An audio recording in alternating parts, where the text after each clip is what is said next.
ஏ ஒரு வேலையை 40 நாட்கள் முடிப்பார். அந்த வேலையை ஆரம்பித்த 5 நாட்களுக்கு பிறகு விலகுகிறார். அதற்கு பிறகு பி அந்த வேலையை 21 நாட்களில் முடிக்கிறார் எனில் ஏ மற்றும் பி சேர்ந்து எத்தனை நாளில் முடிப்பாங்க கேட்குறாங்க.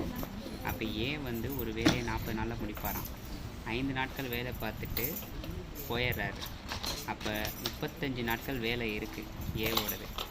ஏ வந்து 35 நாள் முடிக்கிற வேலையை பி அந்த மீதி வேலையை 21 நாட்களில் முடிப்பார்.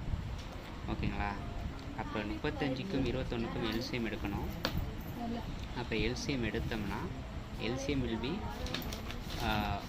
105 105 வரும்.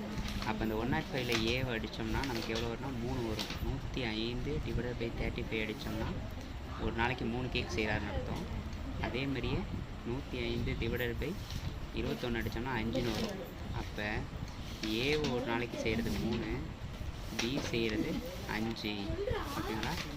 அப்போ ஏ ஒரு நாளைக்கு 3 செஞ்சார்னா 40 நாளைக்கு எவ்வளோ செஞ்சுருப்பாரு, நம்ம அதுக்கு போயிடலாம். ஏன்னா ஒரு 5 நாள் வேலையை தானே செஞ்சுருக்காரு. அப்போ நான் 40 நாளைக்கு நம்ம 5 நாள் செய்யலாம். அப்போ பெருக்கிக்கணும்.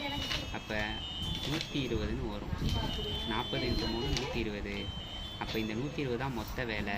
இந்த மொத்த வேலையை பி மட்டும் செய்வார்னு கேட்டார்னா அப்போ பியோட 5ல் நம்ம இதை வகுத்தணும்.